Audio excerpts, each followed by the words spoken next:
বিসমিল্লাহির রহমানির রহিম। আমাদের রিয়াদুস সালেহিনের 52 নম্বর পর্ব নিয়ে আমরা আলোচনা করব। এখন আমরা যে অধ্যায়ে আছি, আল্লাহ সুবহানাহু ওয়া তাআলা দ্বীনের উপর অটল থাকার গুরুত্ব। আমরা 51 নম্বর পর্বতে কিছু আয়াত শুনেছি, যেসব আয়াতে ইস্তেকামাতের কথা বলা হয়েছে। দ্বীনের উপর অটল থাকার ব্যাপারে কিছু হাদিস নিয়ে আমরা আলোচনা করেছি। এখন প্রথম যে হাদিসটি এনেছেন, হাদিস সুফিয়ান বিন আব্দুল্লাহ সাকাফি রাদিয়াল্লাহু আনহু থেকে একটি হাদিস। সেখানে তিনি বলতেছেন যে তিনি রাসূল সাল্লাল্লাহু আলাইহি ওয়াসাল্লামকে প্রশ্ন করলেন। সাহাবী রাসূল সাল্লাল্লাহু আলাইহি ওয়াসাল্লামকে কি করলেন? প্রশ্ন করলেন। কুলতু ইয়া রাসূলাল্লাহ সাল্লাল্লাহু আলাইহি ওয়াসাল্লাম, কুল লি ফিল ইসলামি কাওলান লা আসআলু আনহু আহাদান বা'দাক। সুফিয়ান বিন আব্দুল্লাহ বলতেছে, ইয়া রাসূলুল্লাহ সাল্লাল্লাহু আলাইহি ওয়াসাল্লাম, আমাকে আপনি ইসলাম সম্পর্কে কিছু বলুন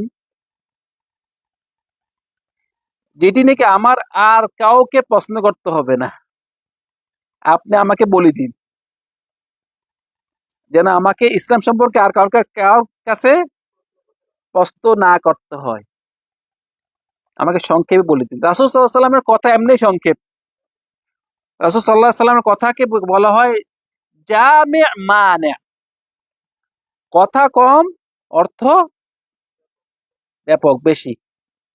এমন আছে এক লাইনের কথা ব্যাখ্যা করতে গেলে আপনার কয়েক পৃষ্ঠা লাগবে। রাসূল সাল্লাল্লাহু আলাইহি ওয়াসাল্লাম কথাটাও একরকম কি ওহী। ওহী কয় প্রকার? একটা হইলো কোরআন, একটা হাদিস, দুটোটাই ওহী। কিন্তু যারা বলে আমি কোরআন মানে হাদিস মানি না, এটা হচ্ছে পথভ্রষ্ট। যে বলবে কোরআন মানে হাদিস মানি না, সে কি পথভ্রষ্ট। কারণ হাদিস মানা কোরআন মানা, হাদিস মানা কোরআন মানা। রাসূল সাল্লাল্লাহু আলাইহি ওয়াসাল্লাম বলছে আমার কাছে কোরআন এসেছে, আবার হাদিস এসেছে। কোরআনটাও যেরকম ওহী, হাদিসটাও এভাবে ওহী। হাদিসের দ্বারাও দলিল, হাদিসটাও দলিল। কারণ কোরআনে বেশিরভাগ বিষয়ে কোরআনে কি বলে, কি করেছে? সংক্ষেপ, শিরোনাম সংক্ষেপে বলা হয়েছে। আর হাদিসে এটা কি ব্যাখ্যা করেছে। আপনি হাদিস যদি না মানেন, তাহলে আপনি কোনো ইবাদত করতে পারবেন না। সেজন্য যারা নাকি হাদিস মানে না, তারা দেখবেন যে নামাজ পড়তে, নামাজ কিভাবে পড়তে হবে, কি বলছেন? আল্লাহ সুবহানাহু ওয়া তাআলা বলছে নামাজ পড়ো। নামাজটা কয় রাকাত, কয় ওয়াক্ত নামাজ, কোনটা ফরজ, কোনটা সুন্নত, কিচ্ছু আছে লেখা? কিচ্ছু লেখা নাই। এগুলো শিখেছে কে? রাসূল সাল্লাল্লাহু আলাইহি ওয়াসাল্লাম। সেজন্য যারা নাকি হাদিস মানে তারা নামাজ পড়বে না। নামাজ কই আছে? রোজা বলছে রোজা রাখো, রোজা কিভাবে রাখতে হবে, সিস্টেম কি, কখন, এগুলো সব বিস্তারিত কোথায় আছে? হাদিসে আছে। সেজন্য এত পথভ্রষ্টরা বাংলাদেশে দেখবেন যে বিভিন্ন দেশে মানে টিভির সামনে আসি বলতেছে নামাজ কই, নামাজ সম্পর্কে আমি দেখি না, কোরআন মজিদে নামাজ পড়ে না, সে নামাজ পড়ে না। দেখ নামাজ পড়ে, নামাজ তো নাই পড়তে। আমার যখন যে নামাজ পড়ো, কিন্তু ৫ ওয়াক্ত নামাজ পড়তে হবে, এটা তো কোরআন নাই। আবার রোজা সম্পর্কেও সে রোজা রাখে না, বুঝছেন? তো এখন সেজন্য এই সাহাবী বলতেছে যে যে আমাকে ইসলাম সম্পর্কে কিছু বলুন, যে আমি আর কাউকে যেন আমার জিজ্ঞেস করতে না হয়। রাসূল সাল্লাল্লাহু আলাইহি ওয়াসাল্লাম তোকে একটাই কথা বলতেছেন, বলতেছে কুল আমানতু বিল্লাহি তুম্মা ইসতাকিম।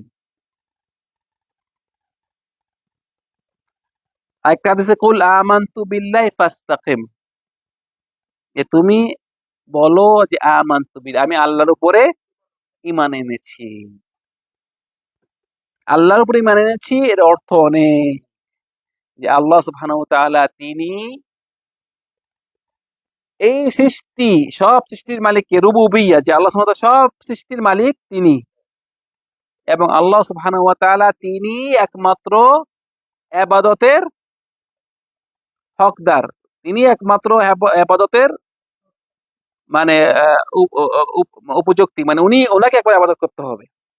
এবং আল্লাহ সুবহানাহু ওয়া তাআলা যে সমস্ত আসমা আছে, নাম আছে, ওনার যেসব গুণ আছে, ওইসবের উপরে ঈমান আনা, এগুলো হলো পুরা সব আল্লাহর উপরে ঈমান আনার উপরে ঢুকে যায়। তারপরে সুম্মা ইসতাকিম, এবং তুমি ইস্তেকামাতের উপর থাকো, তুমি মানে এই দিনের উপর অটল থাকো। অটল থাকো অর্থ যে আল্লাহ সুবহানাহু ওয়া তাআলা যে সমস্ত আমল আমাদেরকে আদেশ করেছে ওগুলো একরে ধরো, এবং যা নিষেধ করেছে ওগুলো বর্জন করো।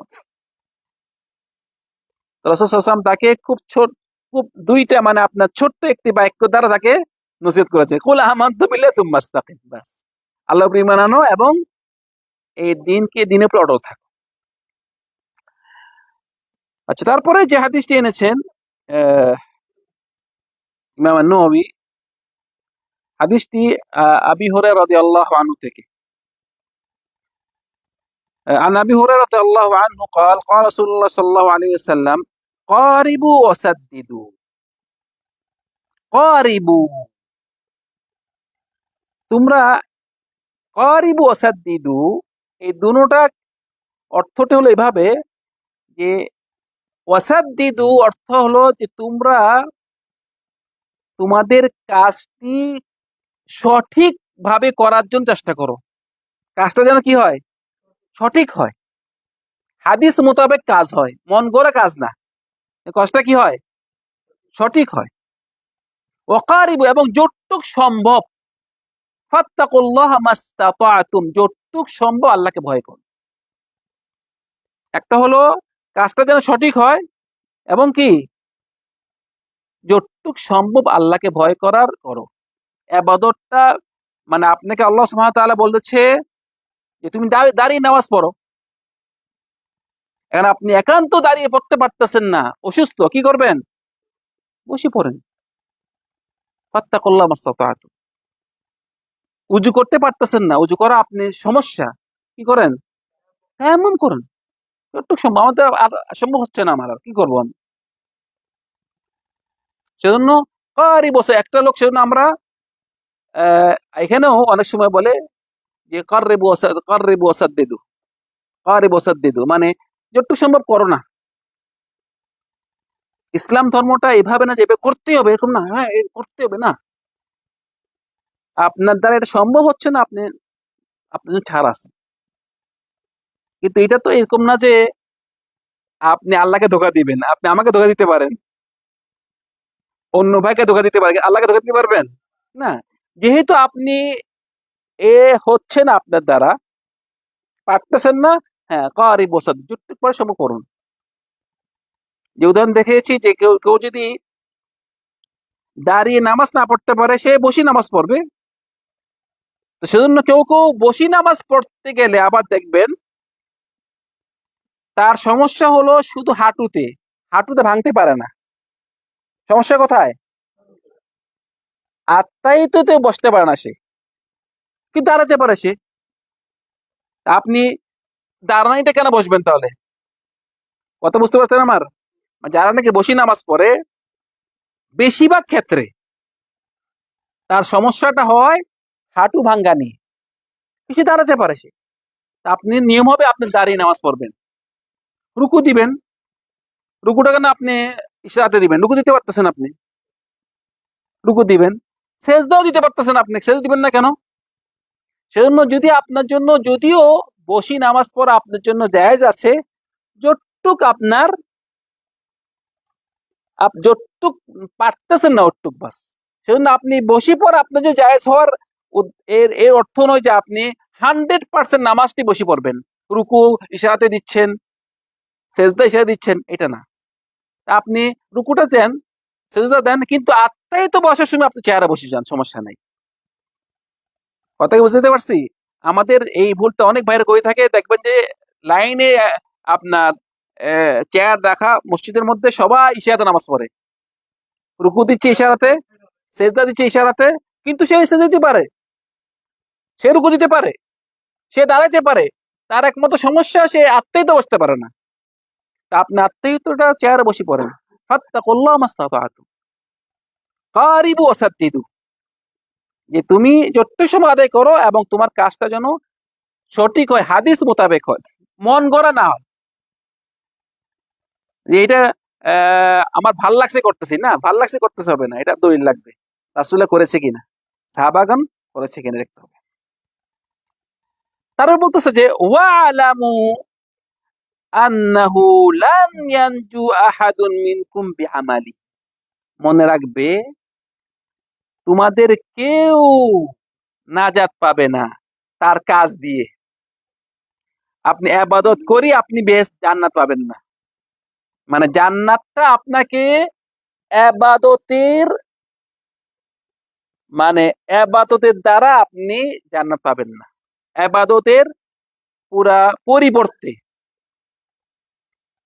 আমাদের যে আমরা ইবাদত করতেছি ইবাদতের পরিবর্তে কি আমরা জান্নাত পাবো না। কেমনে পাবো? যা ইবাদতটা হলো একমাত্র একটা কারণ, কিন্তু এইটাই পরিবর্তে না। মানে আমরা কেউ যদি বলে আমি আমার ইবাদত করি আমি নাজাত পাবো না, আমরা আমাদেরকে আল্লাহ সুবহানাহু ওয়া তাআলা জান্নাত দিচ্ছে, উনি আমাদেরকে রহমত করে, আমাদের ইবাদতের পরিবর্তন না। এই দলিল হলো কি হাদিস এইটি। রাসূলুল্লাহ সাল্লাল্লাহু আলাইহি ওয়াসাল্লাম কি বলতেছে যে তোমাদের কেউ নাজাত পাবে না তার কাজ দিয়ে, তার আমল দিয়ে, তার ইবাদত দিয়ে। তখন সাহাবারা বলেন ক্বালু ওয়ালা আনতা ইয়া রাসূলুল্লাহ, আপনিও কি নাজাত পাবেন না আপনার কাজ দিয়ে? মানে রাসূলের ইবাদত আমাদের ইবাদতের কোনো তুলনা আছে? রাসূল সাল্লাল্লাহু আলাইহি ওয়াসাল্লাম ইবাদত করতেন, সারা রাত তাহাজ্জুদ নামাজ পড়তেন। এমন আছে এক রাকাতে সূরা বাকারা শেষ, আলে ইমরান শেষ, সূরা নিসা শেষ। কয় রাকাতে? এক রাকাতে। এক রাকাতে সূরা বাকারা, আলে ইমরান, সূরা নিসা, মানে ৫ পারা থেকে বেশি। আমাদের এখন বর্তমানে পুরো ১ মাস তারাই পড়ায়, ৫ পারা হয় না। ১ মাস তারাই পড়ি বলছে, ১০ ডেইলি ১০ রাকাত করি, ৮ রাকাত করি, ৫ পারা পড়তে পারে না। একা একি, একা একি। তো মোটামুটি বলতেছিলাম যে রাসূল সাল্লাল্লাহু আলাইহি ওয়াসাল্লাম এত বেশি ইবাদত করতেন, কিন্তু তাও উনি কি বলতেছেন যে যে ওয়ালা আনা, আমাকেও আমার আমলের পরিবর্তে আমাকে জান্নাত দেওয়া হচ্ছে না। ইল্লা আন ইয়াতাগাম্মাদানি আল্লাহু বিরহমাতিম মিনহু ওয়া ফাদল, একমাত্র আল্লাহ সুবহানাহু ওয়া তাআলা উনার রহমত এবং উনার ফজিলত উনি আর আমার উপরে উনি রহমত করে আমাকে যদি উনি মানে উনাকে আমার আল্লাহ সুবহানাহু ওয়া তাআলার রহমতে উনার ফজলে যেন আমাকে বাঁচাই দেয়, কিন্তু আমার আমলের পরিবর্তে জান্নাত পাওয়া এটা না। তো এটা যদি কেউ বলে থাকে যে আল্লাহ সুবহানাহু ওয়া তাআলা তার কোরআন মাজিদে কি বলছে, ওমাই ইয়ামাল, না এখানে ওমাই ইয়ামাল মান আমিলা মিনকুম, একটা মানে আয়াতটা হলো এভাবে, কেউ যদি ভালো কাজ করে তার জন্য জান্নাত আছে। কোরআনে অনেকগুলো আয়াত আছে এরকম, যে মান আমিলা মিনকুম মান আমিলা, আয়াতটা কি? হ্যাঁ, হ্যাঁ, ফালানুহইয়ান্নাহু হায়াতান তাইয়্যিবা মান আমিলা সালিহান মিন যাকারিন আও উনসা ফালানুহইয়ান্নাহু হায়াতান তাইয়্যিবা ওয়া লানাজজিয়ান্নাহুম আজরাহুম বিআহসানি মা কানু ইয়ামালুন। আরো অনেক আয়াত আছে এভাবে, যে কেউ যদি ভালো কাজ করে তার জন্য কি আছে? জান্নাত আছে। তার জন্য এই দুনিয়াতেই তাকে আল্লাহ সুবহানাহু ওয়া তাআলা সুন্দরভাবে রাখবে। তো তার যে জান্নাত আছে ভালো কাজ করলে, এর অর্থ নয় যে এই আমলের পরিবর্তে, আমলটা শুধু একমাত্র কি তার কারণ। এটা কি কারণ? এই হাদিসের আরেকটা দলিল আছে, যে একজন লোক সে জান্নাতে বলেছিল আমি, হে আল্লাহ আমি জান্নাতে প্রবেশ করব আমার কিসের দ্বারা? আমলের দ্বারা। তখন তাকে বলো, ঠিক আছে তোমার আমল কি করেছো ওগুলো সব আনো। সব আনা হয়েছে, এক পাল্লাতে রাখা হয়েছে। বলো তোমাকে যেসব নিয়ামত দেওয়া হয়েছে ওগুলো আরেক পাল্লাতে রাখা হোক। তখন নিয়ামতের মধ্যে শুধু চক্ষু রাখা হয়েছে। তো চক্ষুর নিয়ামতটা দেখা গিয়েছে তার এত বছরের আমল থেকে ভারী বেশি হয়ে গিয়েছে। চক্ষুর নিয়ামতটা শুধু চোখের নিয়ামত। সেজন্য আমরা যেসব আমল করতেছি এইটা একমাত্র, এটা কি একটা কারণ, কিন্তু এইটার পরিবর্তে আমাদের জান্নাতে হবে তা না। জান্নাতটা আমরা পাবো একমাত্র আল্লাহ সুবহানাহু ওয়া তাআলা আমাদেরকে দয়া করে, ওনার দয়ার মধ্যে দয়া করে আমাদের জান্নাত দান করবে। সেজন্য কেউ নিজের কাজ করে কেউ গর্ব করবেন না ভাইরা, গর্ব করবেন না যে আমি এই কাজ করেছি কিনা। অনেক ভাইরা গর্ব করে, আমি এই করেছি, এতগুলো উমরা করেছি, এতগুলো হজ করেছি, তাহাজ্জুদ পড়ি। এগুলো একদিকে তো আপনার মানুষ দেখানো হয়ে যাচ্ছে, আরেকদিকে যদিও মানুষ দেখানো না হয় তাহলে আপনার নিয়ত ভালো আছে, কিন্তু ইবাদতটি নিয়মত আপনি গোপন রাখবেন। আর এই আবাদত করলেই যে আপনি আবাদতের পরিবর্তে আল্লাহকে জানাতেছে না, আপনি আবাদত করবেন এবং আল্লাহ দোয়া করবেন, আল্লাহ তুমি আবাদতটা কবুল করো। সেজন্য আমাদের ভয়ও থাকতে হবে, আশাও রাখতে হবে। আমরা আল্লাহর ভয়, আযাবকে ভয় করব, জান্নাতে আশা করব। মানে কেউ আবাদত করতেছে আর কোনো ভয় নাই, না না, ভয় থাকতে হবে। আবাদত করবেন, ভয় থাকতে হবে। এটা হলো মুমিনদের সিফাত, যে মুমিনরা আবাদতও করে এবং আল্লাহ কান্না, আল্লাহ তুই আমার আবাদতটা কবুল করিও, আল্লাহ আমাকে জান্নাত দিও, আল্লাহ আমাকে জাহান্নাম থেকে আমাকে রক্ষা করিও। আবাদতও করবেন, আল্লাহকে ভয় করবেন, আল্লাহ জান্নাতের আশা করবেন, জান্নাত চাবেন এবং জাহান্নাম থেকে আল্লাহর কাছে আশ্রয় চাবেন। আল্লাহ সুবহানাহু ওয়া তাআলা আমাদের সবাইকে ইস্তেকামাতের উপরে থাকা তৌফিক দান করুন। আল্লাহ সুবহানাহু ওয়া তাআলা আমরা যা বলেছি আমল করার তৌফিক দান করুন। সাল্লাল্লাহু আলা সাইয়্যিদিনা মুহাম্মদ ওয়া আলা আলিহি ওয়া সাহবিহি আজমাইন। আসসালামু আলাইকুম ওয়া রাহমাতুল্লাহি ওয়া বারাকাতুহু।